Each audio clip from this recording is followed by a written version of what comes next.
the child doesn't exactly know what's going on. The parent doesn't exactly know what's going on in the classroom to support the child. And I've definitely been in the position where my mummy hat gives me insights about how a child shows up as a learner, or my teacher hat gives me insights about how the child, what might be happening with the child at home. And the more that we can create channels for communicating effectively between school, tutor, child, and home, the family life, the more we can support the child. So thinking about being the team around the child in this case means having a really effective line of communication. So Claire, you and I have spoken about how you email notes to parents at the end of sessions and how rarely they reply. And then every so often they'll pop up and say, I love those notes, I really appreciate them. So, you know, I will always call myself out. As a mum, I'm one of those. I'll stay quiet for 6 weeks and then pop up with a bajillion questions all in one go. And that's just how it is.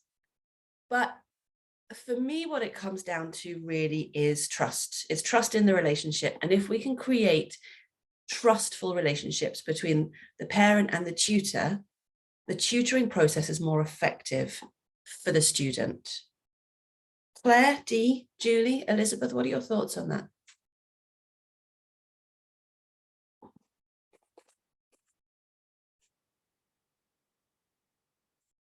Okay, so let's go further. So we talk about building relationships with parents and we talk about signaling trust. And I would love to know from you what parents need to know. So we've discussed in the past, parents need to know how to work with you, when to pay you, how to find your online links.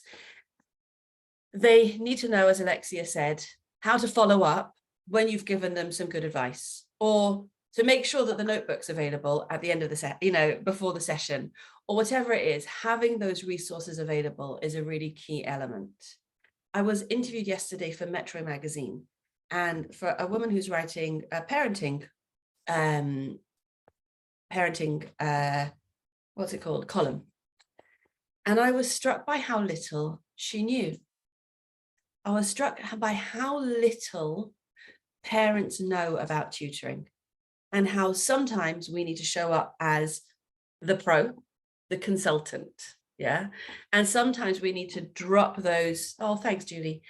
Sometimes we need to drop our formality and be really, really relatable and talk about how it is with our own children, and getting that balance right. So as I say, I'm preparing a session for parents next week, and that session will educate them as to what a qualified tutor looks and feels like.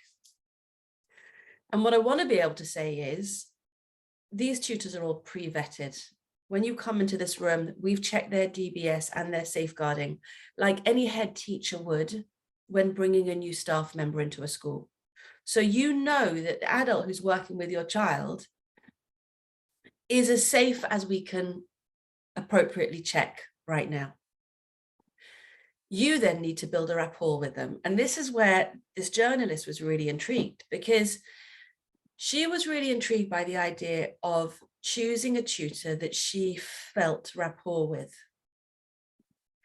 and being given permission to choose an educator in that way. So I think it's really interesting that we all went to school and we were all taught to get what we were given and follow the curriculum that was given to us, and comply with the teacher who's in front of us.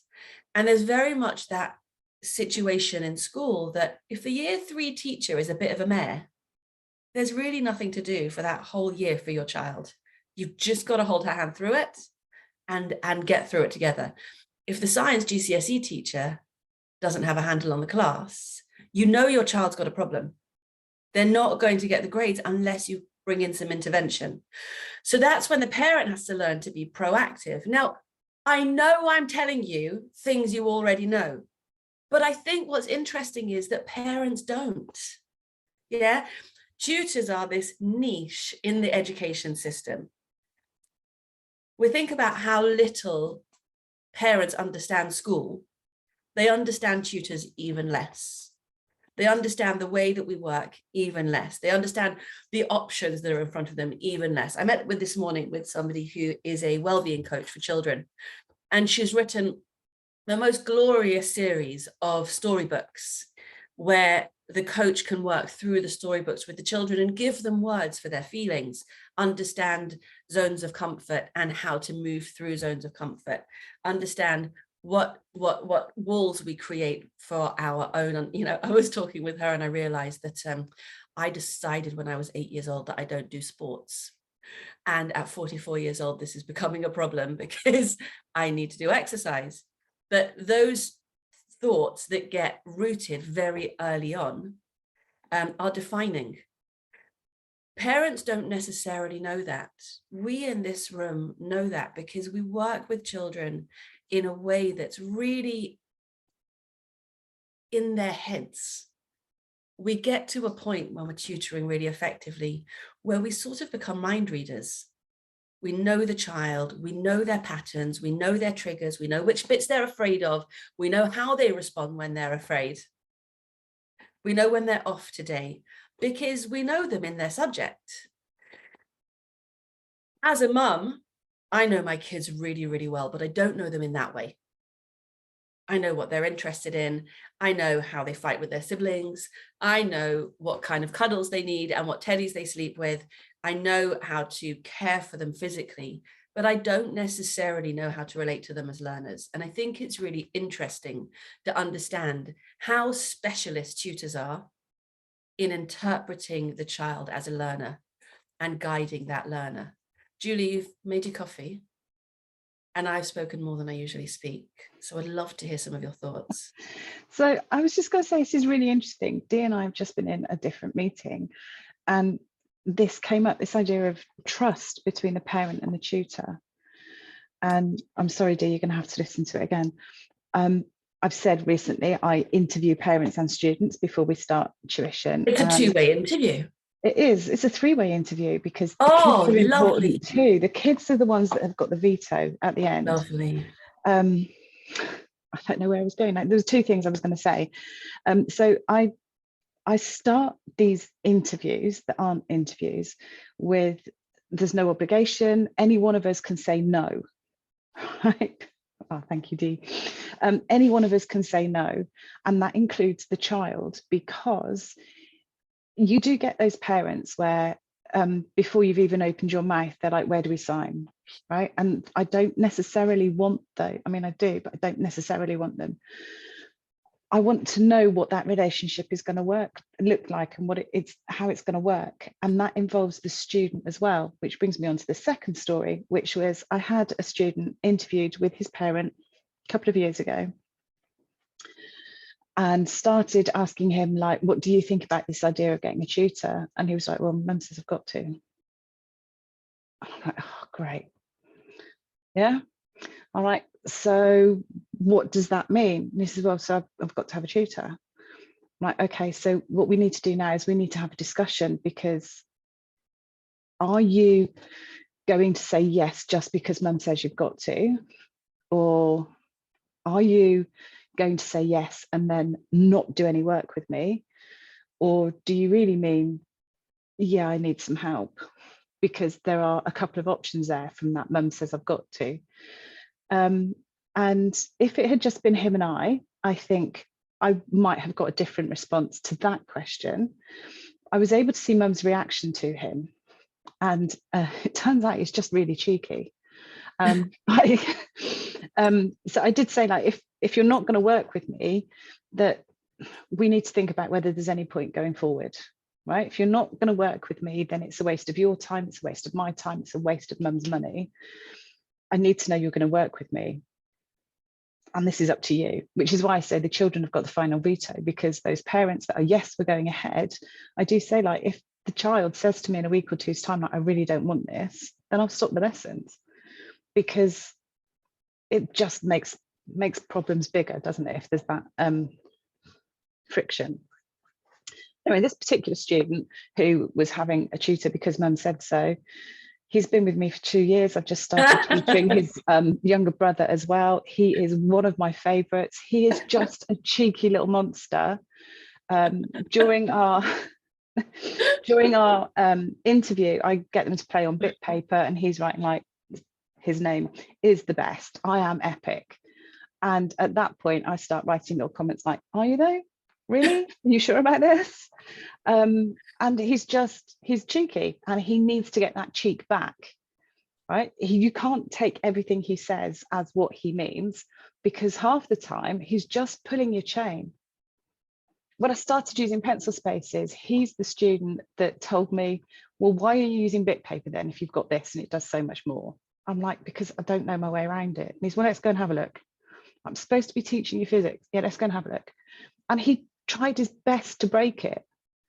He figured out that if I opened up a web browser, he can go in and he can go back a couple of pages and he can find out all my search history. Right, no. Wow, that's a good discovery. And so now it's locked, absolutely locked, right? It's on private when I'm putting in any passwords that I need. It's locked for students when I'm using it, so I can use it, but they can't. And I make sure I close it down when I come out, right? But he taught me that. He's really good. But his idea was, okay, I'm just going to see what I shouldn't be able to do, but I can. I'm going to try and not break it, but I'm going to try and find out what I shouldn't be able to do, which has taken us miles away from parents. So no, trust, not at all. Trust with parents is absolutely huge. That's and right. There are ways of figuring out where that trust is and whether you're going to have it or not. And I think it's not just that parents need to trust us, but we need to trust that we're going to be able to work with that parent. Because if we can't, it doesn't work. So, okay, so what you showed me there was all the ways that you show up in a trustworthy way. Yeah, that you don't just take the business because it takes, fills another hour of your schedule. That you don't just take the business because you tutor physics and he needs physics. You took the business because you believed that you could work with the child and the parent. So what does a parent, Alexia and I just started with this theme, what does a parent need to be work withable? Because we know what that means. We know that when it comes to the child, it's for us to create that work withable culture. Yeah. What does it mean for a parent to be work withable, and what does a not work withable parent look like? And of course, it's different in different contexts. Yeah, that's a good question. Go on, Claire. I'm going to shut up. Well, I was just going to say, sometimes you can't identify it. I took on a new student. Now, I always give the first lesson free because they're getting used to technology and getting used to me and how I work and things. I had a brilliant one last week, little assessment, and she didn't know what she was doing. And I said, right, we can teach you this. By the end of it, she understood. I sent off my report like I usually do on the Friday. And then I got a very polite message from Mum. We've carefully considered this and decided that you are not a match for my daughter, and we think it's very important to find the right match. And I don't know why. And that's quite, I got to balance it with the fact that I've taken on 3 new students in the past week. So not all of them are going to want you. So your thing about you are a choice, but it's hard not to take it personally. But I don't know why I wasn't a match, but it was a very polite email. Claire, that was so awesome. That was so honest and generous for you to share that story, because I often think about how vulnerable we are as tutors, and how you don't have that vulnerability as a parent, as a teacher. They always have to show up. They chose the school, they didn't choose the specific teacher. And so you have, the job security in teaching is not only about the salary, it's about a set of students that are guaranteed to show up for you every year. And that idea that they can choose you not only on your skill, but also on whether or not they want to work with you, it's really personal. And I'd love to hear what your thoughts are, the rest of the room, about coping with that personal. And you know, Claire's lucky that she had 2 people that said yes, or 3 people that said yes in the same week that somebody said no, because a conversion rate of 75% is successful in any business. But how do you not let it get personal? Do you go ahead? The majority of my students I actually get through a tutoring business, and up to now I haven't asked for the first session to be with both the student and the parent. I'm hoping that the parent's going to turn up, but I don't, you know, formally interview or request that. And it's something I'm thinking about how I need to kind of rework that. Before the summer, I had one of the students through this business, and the business told me that they weren't going to be coming back after the summer break. In fact, I had 2 students actually it was after the summer, the Whitsun half term, and I had 2 students both through this business, and I was told they weren't coming Sorry, back. what's Whitsun? Sorry, the summer half term, the June. Okay. The June half term, beg your pardon. Yes, apologies. Maybe I'm very, very old fashioned now calling it the Whitsun, probably. Anyway. Claire does too, which doesn't mean you're old fashioned. It just means you say it differently. Go ahead. Okay. So it was 2 on the same day. Yes. When I was told, you know, how my next half term is going to look, these 2 students aren't coming back. And yes, I took it personally. I was upset that for whatever reason that they didn't feel that, and they were perhaps not just, they didn't feel there was a good fit. There might have been financial issues. I don't know. But I'm, you know, two years ago, I'd have taken it really, really hard, but through, and I have to say, this is, you know, Jack, Sarah Lynn, the other sessions that I've done in through QT, reflecting on it, and the discussions about, you know, it's a 2-way thing. It's got to be a fit in both directions. And if for whatever reason the parent doesn't think it's a good fit, or the student doesn't think it's a good fit, if it isn't a good fit, it isn't a good fit. And I'm not going to be the best fit for every student. It's, you know, I can't be all things to all people. I cannot be that person. I love that. So you know, yes, I'm disappointed.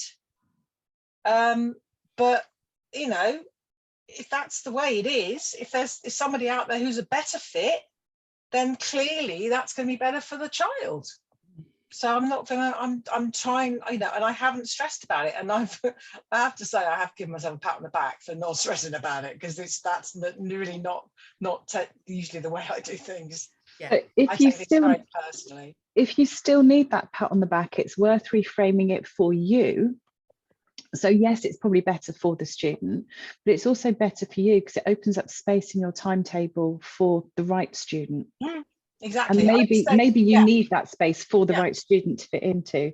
It's I must admit, some of the students I've left that have left me, I've gone, that's good, because that lesson was a drain. That's the lesson I was dreading all day, and it's always the last one of the day. And thank heavens I don't need to go through that again. Or thank heavens I won't have that parent messaging me 6 times the night before their lesson with an answer to a question I gave her after their last lesson last week. You know, she takes a whole week to get back to me, and then when I don't respond within 30 seconds, she's hassling me. So I've got rid of her. That's good. They've gone. It's lovely. That phrase of their I have to admit that those 2 students, one of them, she was, you know, the parent would start the Zoom call and then summon the child. The child was there and was engaged, but it was, you know, I didn't feel like I was making the progress that I would have liked, that I knew the child was capable of, because they weren't really. It was managed. Yeah. And then the other student, again, it was, she was there, and engaged, but it was just something not quite happening. I didn't get I didn't get the same buzz from those two students that I get from all of my Wednesday. I love Wednesdays. I love Thursdays for the same reason. Yeah, you know, I've got five back to back between 1 o'clock and 6:30, and they're all, apart from the last one who's new, who turns up half an hour late for a 45-minute session. But you know, that again, thinking about, you know, engagement and management of things, and I haven't had that why are you here conversation. I'm now thinking, actually, perhaps I'd better have that conversation with that student. That's really interesting. Alexia, you were nodding vociferously just now when Julie said that sometimes there is move on for the right reasons. Could you tell us about that? Well, no, actually, I have the opposite problem. I mean, I'm very fortunate that I've only ever had one person say, probably not going to carry on, and it's the fact it was online rather than face to face. I have the problem where I struggle, that there is a day that I dread, and there's a lesson I don't particularly enjoy. And I put a comment in, I value courtesy, and it's the same student and parent. And they've turned up late, and the school run and everything else, and it's an A-level student. And I said, well, okay, I won't charge for next lesson because you've missed some, and I don't want you paying for a service you haven't had and everything, because I am quite soft and I know I need to change that. And my text was ignored, there wasn't a thank you. And I just think that really, really irritates me. But that aside as well, I just don't feel I'm gelling with the student, but I struggle to say no. So we've had a few lessons, and there is so much pressure now, isn't there, to get your tutoring sorted. And am I going to be letting them down at this stage if I say, you know what, I'm not really sure I am the right person for your child? I don't know. I find it really difficult. What can I say? I mean, they say they enjoy the lessons, they say they're learning things, but I my timetable, when I look at it, I'm just focused on that one lesson thinking, oh no. Wow. So it sort of looms large. Yeah, I mean, not over the top. I don't kind of lose sleep over it, but yeah, I kind of look at it and think, oh, how's it going to go? And whereas the buzz you get when you have that student who you really enjoy, you have a laugh, and it's almost like spending time with friends in a way, isn't it? Sometimes if you have a really great lesson, especially at A-level. Yeah, and they're wonderful. And then you have these others where it's such a chore, and how can I keep them entertained and everything? And that's my problem rather than the other way. And I perhaps have been quite fortunate in that respect. Well, I think we always talk about finding your niche in tutoring, don't we? And I think that the clearer you are about which kind of a tutor you are, there are some tutors that love working with children who are bouncing off the walls and need entertainment all the way through the session. That's how they get their energy too, or that's how they're making a difference. And then there are some tutors who love just having a good explore of the subject with a student who's really interested in it as well. So there's lots of different ways, but I think what strikes me in the story of the parent not bothering to be courteous and the child not gelling, I strongly feel that my kids benefit from knowing how much I trust the tutors that they work with.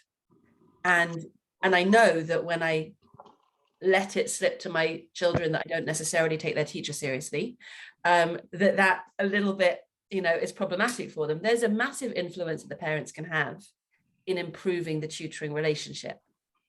So I wonder whether sometimes when you're not gelling with a student, it's not for you to fix, it's for the parents to fix, or it's for you to reach out to the parents to fix. I once spoke with a tutor who was extremely worried. She's quite an anxious type, and she had all her eggs in one basket. There was one student that she was working with 3 times a week, and she wasn't getting on with the family. So there was nothing wrong with the child, but there was a really problematic relationship with the mum. And she said, I can't stop working with the child, not only because I can't afford to have 3 gaps in my schedule right now. It was in the middle of the term, but also because the mum's a bully.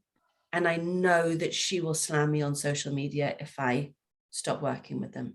And that vulnerability really struck me also. Yeah, I intend to. I mean, this student I've actually got through an online agency. It's not direct through my own website. And so, yes, at the moment, all my reviews are 5-star, and I do not want that to change. I don't want her to go on there and say 1 star, dropped us because this didn't work or that didn't work. And yeah, that's a big factor in why I'm persevering. Absolutely. Yeah. And again, it's a thing that you don't have to worry about as a class teacher. And therefore, we really need to look at it as a tutor. That nobody trust pilots the GCSE physics. You know, you don't have to worry about what Trustpilot says. No, but you do have to worry about what performance management says and what your line manager says in the school. So it's still important. You don't like getting complaints in a school either. That's really helpful. Thank you. I think you're absolutely right. I do think that you know, as much as we rail against accountability agendas in school, the performance measures are different. Yeah. And they might, I don't know if they're more accurate or less accurate. I don't know. On the one hand, school leadership are evaluating your planning and your professional conduct and your outcomes. On the other hand, a parent is evaluating how easy you are to work with in relation to how much you charge and what the outcomes of your child are and whether or not he bounces out of your sessions. Yeah, but I just think it's interesting for us to set ourselves up for success. So this keyword of vulnerability keeps coming back to me in this conversation, because when Dee says, I didn't take it so personally this time, and referred to the support that Jack and Sarah Lynn have given you, I think that it's quite interesting to know that the more we build ourselves up as professionals and are proactive about our own professional conduct, the less personal, the less vulnerable it feels to be out there as a freelance educator.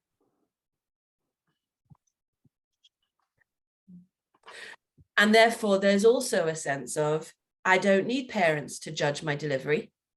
I don't need school leaders to come in and judge my delivery, because I can evaluate my own delivery based on what I know good practice looks like.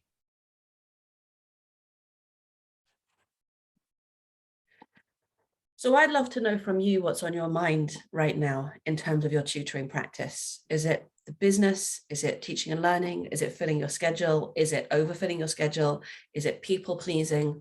What are the things that are on your mind at the moment?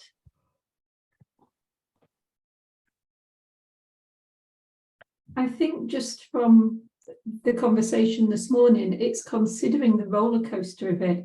I remember being a teacher, I've said before, it wasn't the place for me at all. And the stress of it and the teaching interview and things like that. You go self-employed as a private tutor, and my first relief was I never have to do another teaching interview, because they're horrendous. But then it's a different roller coaster, but it's a little bit of a smoother roller coaster, because balancing what I just said before about a student dropping out quite late compared to others, but I just found out yesterday that one of my nudge students got his maths GCSE and now is in college and doesn't need nudge anymore, which is great, because that's the point of nudge, to not need nudge anymore. And I remember in September last year, online, him sitting between his parents and his mum saying, he won't do an exam because school says he can't, he's not capable. And he got his grade in his GCSE. So it's that roller coaster of, you get an email saying, we don't want you. Then you get an email from a parent saying, he's going to college and he wouldn't have done it without you. So there's a real up and down goes on, but it's nowhere near the downs that I had as a teacher. So on the one hand, it's sharper. It's a, we don't want you compared to you changed our lives. Those are sharp edges. But on the other hand, you're saying that there was something about working in a school that knocked you lower than you could afford to be knocked. Alexia, do you mind if I call on you again? Because we've not had you in one of these conversations yet. And what's happening here is that I basically know so much about Claire, Julie, Dee, and Elizabeth, and I would love to know what your story into tutoring is. Would you mind? Yes, so excuse me, I've got COVID at the moment, so I'm struggling with my deep voice and everything, so I don't normally sound quite this throaty, so just bear with me. But yeah, Oh, you It's poor very thing, Alexia. convincing. I think I've got off quite lightly, actually. I don't have a fever or anything, so I'm okay. I'm still tutoring. Well done. Yes, so I qualified 20 odd years ago, worked my way up. I've been a deputy head in a couple of private schools. I've worked in state schools as well. My last private school up in Cumbria was absolutely horrendous. The head teacher was an absolute bully, would target staff and say, that's the one I want to get out next. I couldn't go with that. That's not the way I am. If they're not working right, you improve them. You don't just try and bully them out. So I packed it all in, set up a dog walking business and tutored in the evenings. I knew I liked you. So then, of course, COVID hit and I couldn't do my dog walking anymore. So I thought, my goodness, what am I going to do? So then I was on Tutor Hunt is the website I'm on. And yeah, it kind of came about by that. I thought, I don't think I can do online. I'm not that kind of person. I'm not really keen on speaking on the phone. Why would I want to sit in front of a screen and speak? But you know what? I loved it. And so I've carried on. And then I work at an online school as well as tutoring part-time. Which online school are you working with? I'm working with Minerva Virtual Oh, Academy. lovely. Oh, lovely. I do that part-time, but since September I've stopped the dog walking now. My neighbour's got it, so it's still going on. So that was The dogs aren't getting fat because you're not walking them. Oh yes, so I'm afraid Adette spoke to me, and it was very soon after I did it, and the tears were coming, and I felt terrible. Oh gosh, Odette gets the gushers. She does. But no, I mean I've set up my own website. It's the Geo Tutor. And I'm loving it. The only problem I've got is I want more to come through my website and less to come through Tutor Hunt. Okay, well, so that's a business question. I had a conversation this morning with our website guy who's really good at SEO. So do you know much about SEO? I haven't a clue what SEO is. Okay, good. Search engine optimization. So basically what they do is they take your website, and Josh is a QT partner. I'll ping you his details in a second. He'll give you a special discount. And what he does is he creates hooks in your website for key terms so that when somebody is looking for a tutor in your subject, you rank highly on the Google search. The other thing that might be interesting for you is parent open days. So QT are running parent open days roughly every 6 weeks this year. So the first one, is next Wednesday. And it's an opportunity for parents to come in and meet tutors in each subject. And I will be introducing each tutor in advance, what their specialisms in, what their style is. And then parents will be able to go and meet with you in a breakout room and interview you and have a confidential consultation, 5 minutes or so, just to see if it's a good match. So I think that what's really interesting, well, I tell you, one of the things that you've just mentioned that really piqued my interest is the role of a deputy head. The position that I had in school was sort of a deputy head. It was a faith school, so we were delivering 2 curricula at the same time. And so the Jewish curriculum was run by my colleague, and I was delivering the national curriculum. So we had 2 separate staffs running, but really this sort of interaction between the 2 head teachers. She actually just sent me a chocolate mousse cake last week and a thank you card. We haven't worked together for 4 years. And she says that she still walks around the school remembering the conversations that we used to have together. So when that partnership is good, it's so, so good. But when you've got a bully and you are implementing their strategies, that can be destroying. You went the wrong way. Go and do it again. Oh, she's gone. So that role of school leadership that can feel quite soul destroying, I think is a really interesting element, and again, to think about parents and how much we need their trust and their relationship between school, tutor, child. and the home life and building those relationships of trust and supporting the child to not just get their academic outcomes, but actually work towards the life outcomes that all of us really know that it's all about, is a massive responsibility. It's a joy, but it's a responsibility. And, you know, Claire mentioned the deep, deep lows. And I can really relate to that. And I can relate to that in the children also. There's so many of the children that we're working with who are breaking and they don't realize why.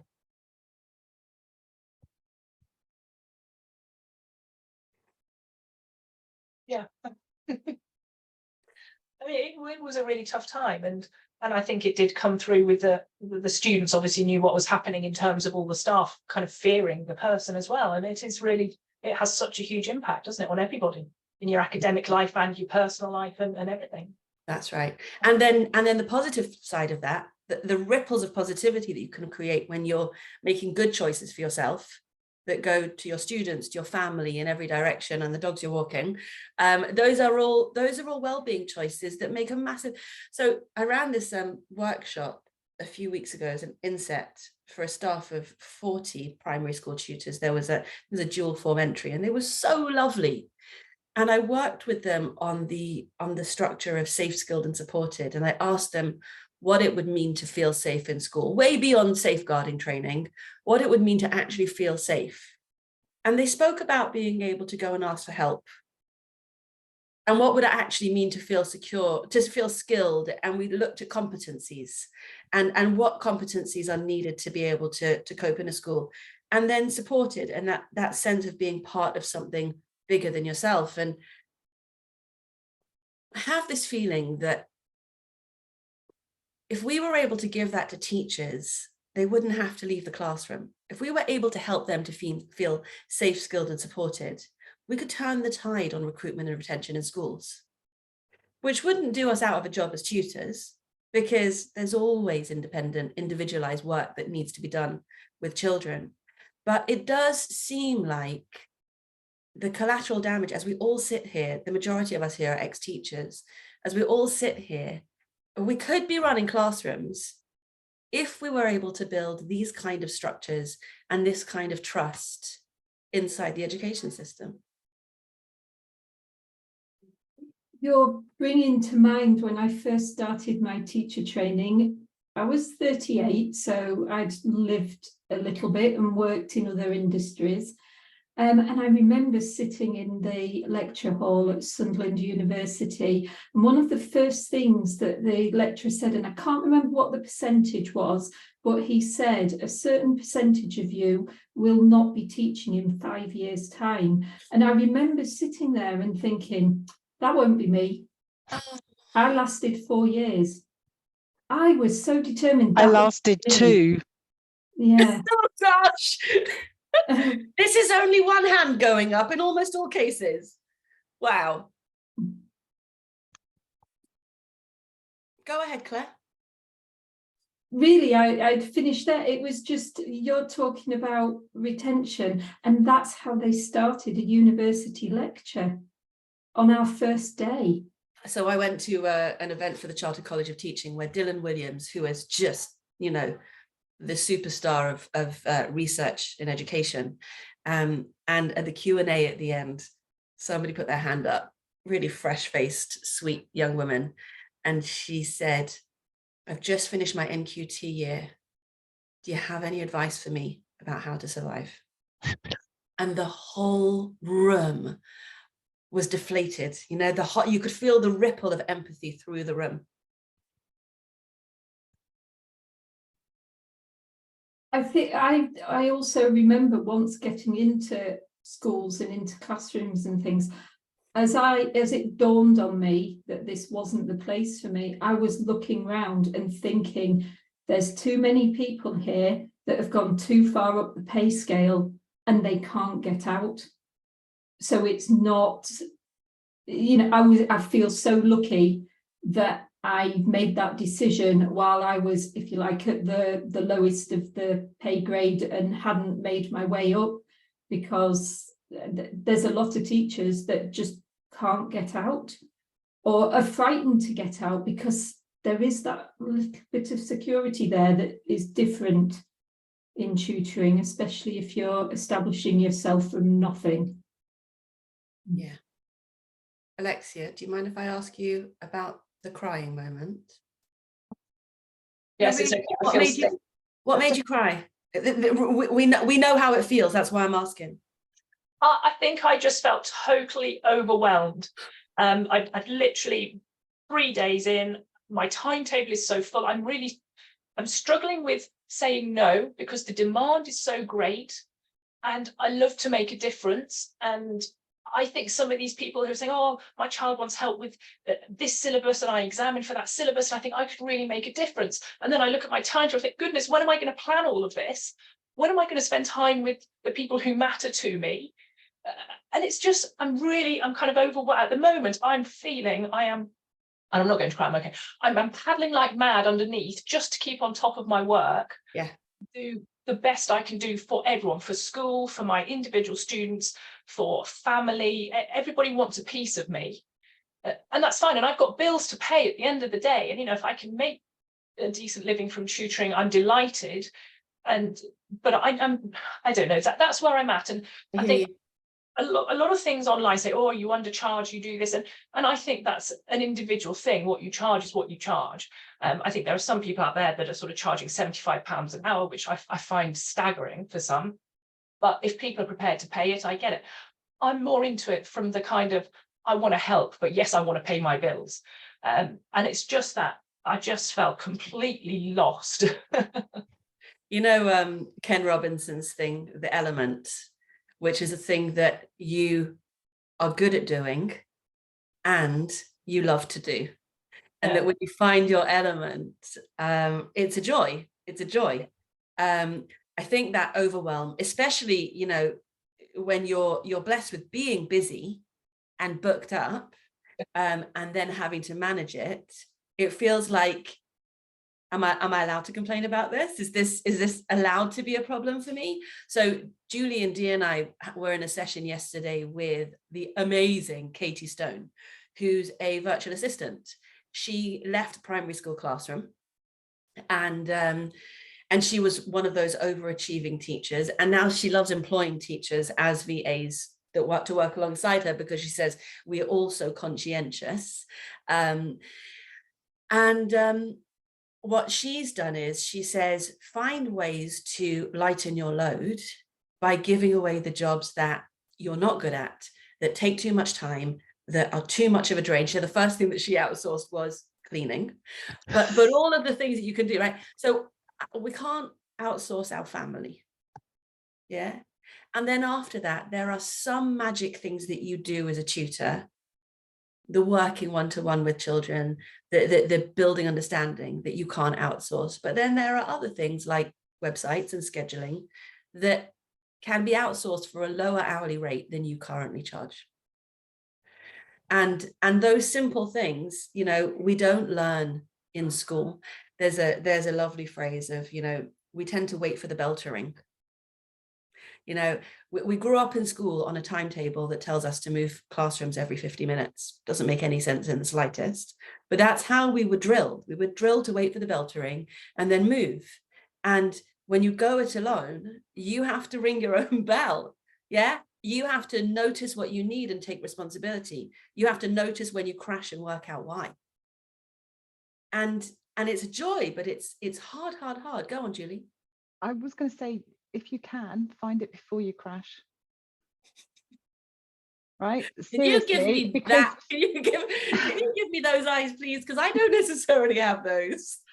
But what I'm hearing from Alexia, I missed some of it. I'm sorry, the dog went bonkers. And I lose signal part way. So I get the impression you're relatively new to this. You've been in school, you've left school, bullying environment, and you're fairly new to this tutoring thing. I get what you're saying about not wanting to put your price up too much, but you need to earn some money, and you already 3 weeks in are feeling the pressure. You're doing this for the next 9 months. You've got to sort it now and sort it quickly. Right. I also get the wanting to give back, because I've got my wanting to give back hat on as well. So I I was really brave a couple of weeks ago and I put my prices up. I put them up over the summer holiday. I've put them up again. They're now stupid, right? But I can discount. I can work with an agency that doesn't pay me anywhere near what I charge. And that is where I'm helping the kids that need the help. Oh, just give it, Julie, you missed the truck there. You didn't explain that was the alternative provision bit. Yeah, so I was about to say that. That is an agency that provides alternative provision, and they don't pay my hourly rate by any means, but I'm still giving back to the kids that really, really need it. So you can do both, but if you are only 3 weeks into this and you're already feeling the pressure, start working on it, because by Christmas, you're going to crumble.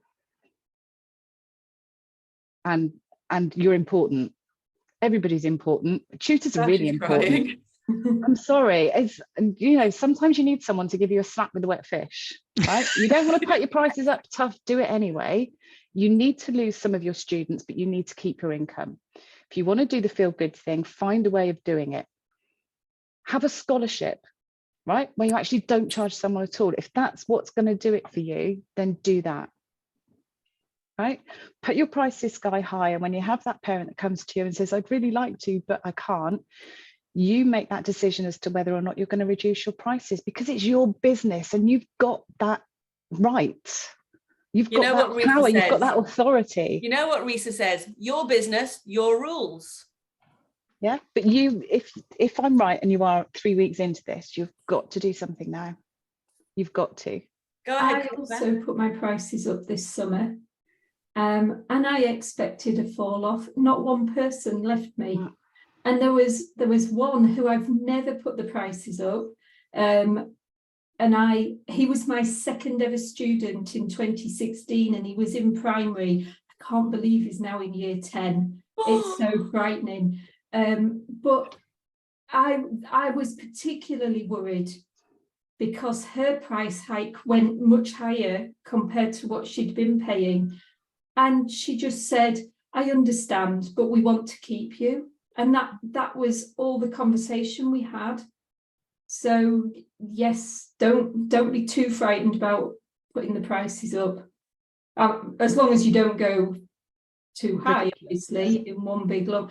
The only concession I've made is I work with 2 brothers, and the older one is in year 11. So I said to the mum, for the 2 brothers, I'll keep the price the same until the year 11 finishes. And then the younger one will have to go up to the price of everybody else. But I'm the same price now across the board. Again, it comes back to trustworthiness.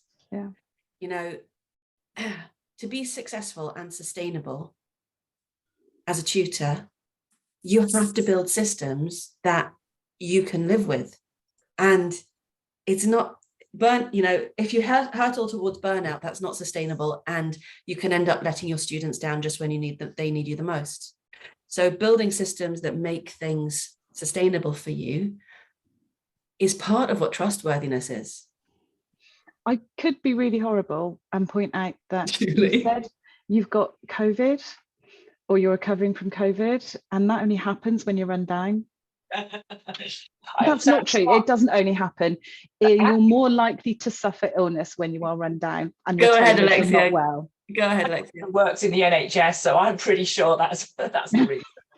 But if your immune system was at full capacity, you'd have better chance of fighting it off. I do agree, and I thought I'd be okay, because while I was transitioning from the dog walking to the tutoring, I was literally, I've got somebody from China as a contact, and I was doing geography tutoring for Chinese students first thing, dashing out, doing the dog walking, then coming back. So all through the summer, I love the way everyone's saying, oh, we're 3 weeks in, and I'm thinking, I'm not 3 weeks in. I've never had such a busy summer in my life. Yeah. It's great because, I mean, it was a normal quiet time, I suppose the money came in, but yeah, everyone who's like, oh, we're back to it, and I'm thinking, I've never blooming stopped. But yeah, mainly that, and then the emotional up and down as well, and yeah, I do accept. Alexia, do you know Sarah Capewell ran she's got a course about building a tutoring business, and her story is that in order to have time with her family, she realized that she needed to tutor students abroad. And she decided to work with Chinese students, and she has a really thriving business with students based in China. And then when they come over, she's even built out now a guardianship service where she's actually holding their hands once they get into the boarding school that she's helped them get into. So ways of making the work for you is really nuanced, and everybody's finding different ways to do it. But that thing that Risa Connolly said last week of your business, your rules, that's really stuck with me.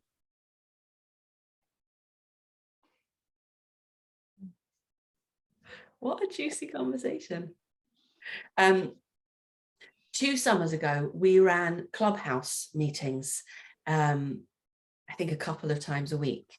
And because it was the summer and we were having a conversation about well-being, and somebody in the group called me out that I was actually on holiday whilst I was running that session. Now, you guys know that we were all meeting all the way through the summer, right?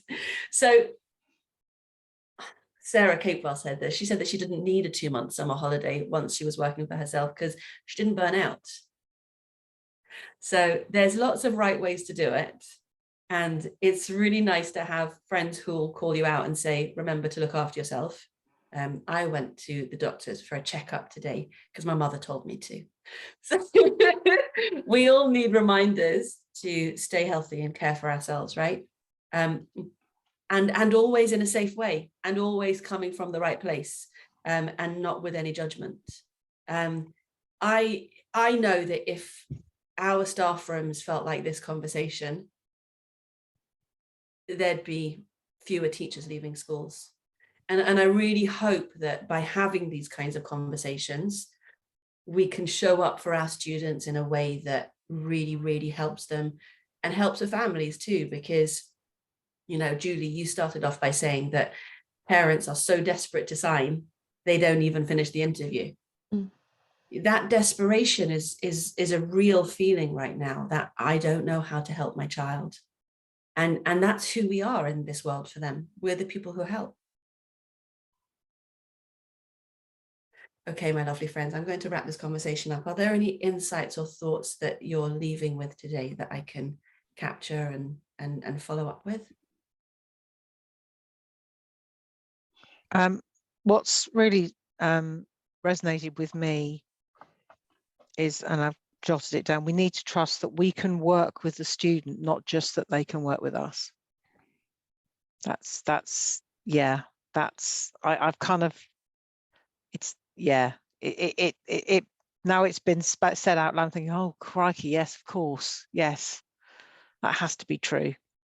Yeah, that has to be true. We're not just at the will of, we're not just, you know, have to be taking on everyone that comes our way. I used to teach my teachers that you're not really saying yes unless you can say no. You have to say your no's are so you can say your best yeses. That's right. That's right. And those boundaries. Sorry, is Alexia listening to this?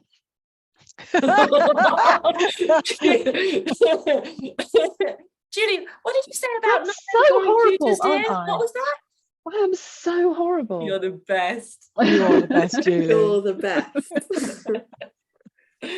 Awesome. Okay. Well, I've had a double dose for today. It's been awesome. I know. I feel so sorry for Dee. No. This is. I wasn't actually going to come to this as well because I've already done an hour elsewhere, and I'm teaching at 1:45. I've done no prayer. I've got to go out, get my husband's paper, do some grocery shopping, all that kind of stuff. But no, this, yeah, I turned up here, and this was absolutely the right place to be. Double dose, Julie. Excellent. My Thursday is just going to be so awesome. Excellent, Dee. Alexia, you unmuted. Go ahead. This has been my first chat and it's been great. So thank you very much, everybody. An absolute pleasure. Looking forward to seeing you guys next week. Have a restful weekend. Lots of love. Bye, Claire. Bye. Julie, bye, Dee. Bye, Elizabeth. Bye, Alexia. Thanks, bye, everyone. Bye. Thank you. Bye. Bye.